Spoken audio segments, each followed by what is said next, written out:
friends, welcome to IT Port. In our previous session, we had checked how to create a vertical partitioning in SQL Server.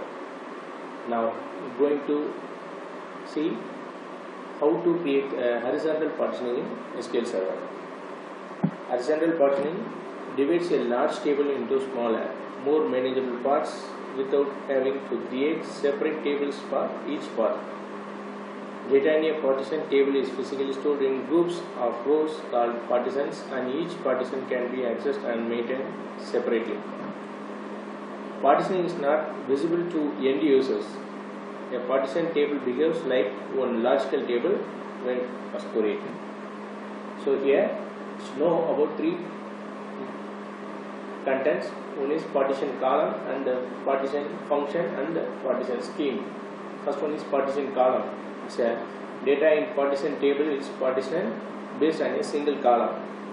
The partition column often called the partition key. Only one column can be used as the partition column, but it is possible to use a computed column also.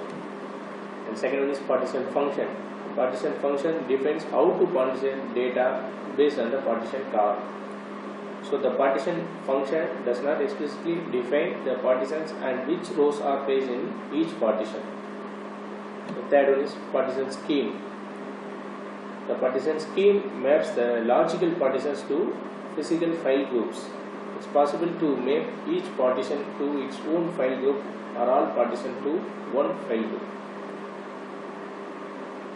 So before partitioning, we have to create or we have to add file groups. We have to define or we have to plan how the partition data can store.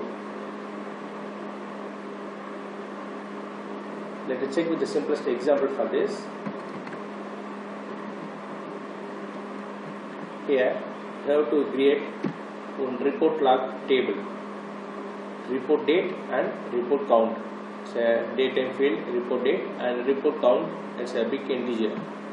So just execute this and we can check the table partition or not.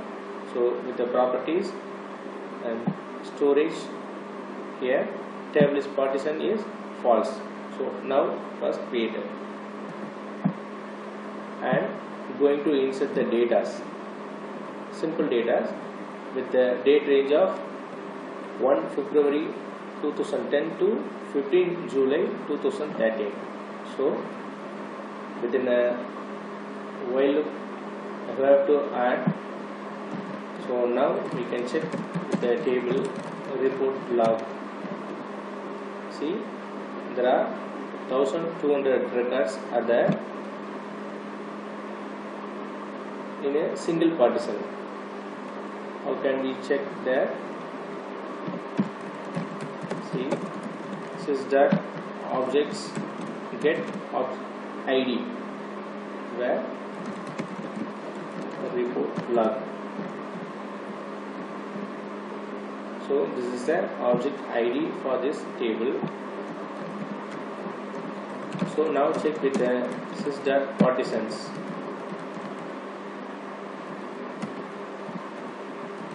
With object ID is equal to this. So there is only one partition and it contains 1260 rows. So it's a primary partition. So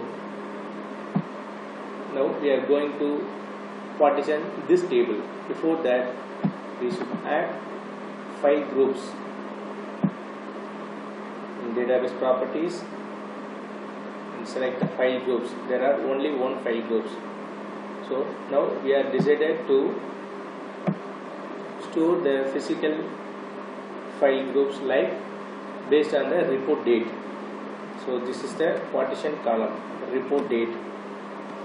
Here we should create 2010 file groups to store 1 January 2010 to 31st December 2010.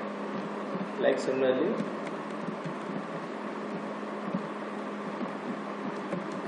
2, 3, 2011, 12, 13. So we have to partition for this. So now we are going to create 4 partition files. So we need 5 groups, 4 partition 5 groups. Just add file group rpt date 2010 and add rpt date 2011. These are the file groups. So these are the file groups and rpt date 2012 and rpt date 2013. So just added the file groups and create files, data files for this file groups. Add rpt date 2010 file. This is under file group of rpt date 2010 and rpt date 2011 file and rpt date 2011, rpt date 2012 file with under 12,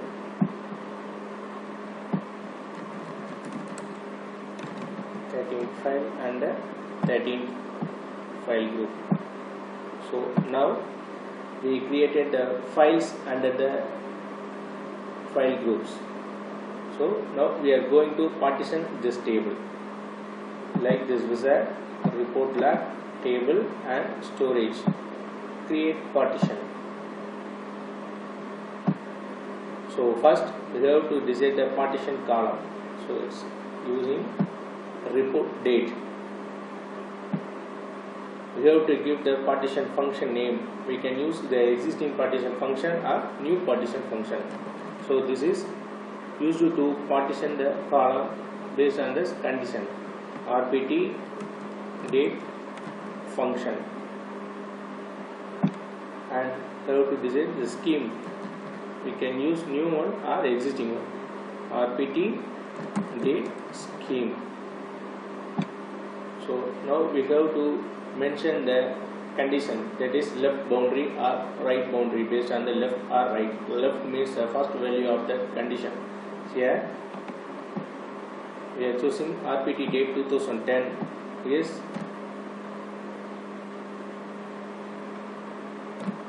1 January 2010 and 11 2011 and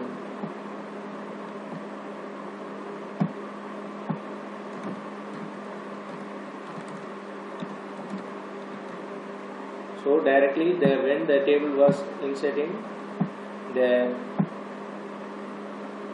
SQL Server will store the data and the rows to the relevant of these file groups based on these boundaries.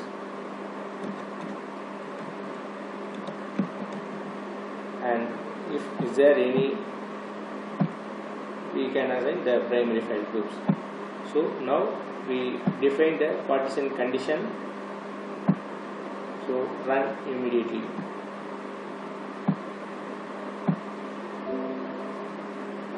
So now the table was partitioned. So now we can check the report log. So the same 1260 and now execute the sys.partitions with the current table ID. See, there are 5 number of partitions are there. The primary files, there is no rows, and the second, third, fourth and fifth. So these partition files contain 335 records and it contains 365 and it contains 366. So these are the files based on the data.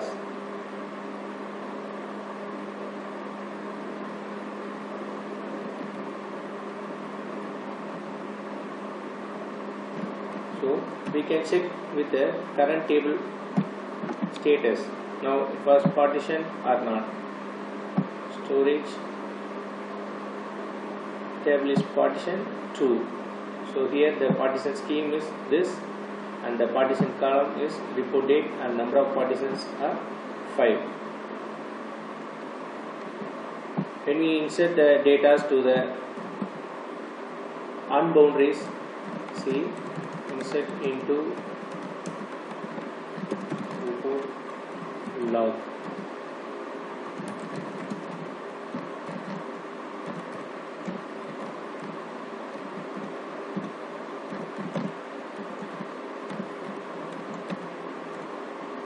So it exit the boundaries, so it will automatically assign to the partition, first partition, primary partition. So there the number one is rows is equal to 1. So current inserted rows. So these are the horizontal partition. So when we fetch the data from that particular table,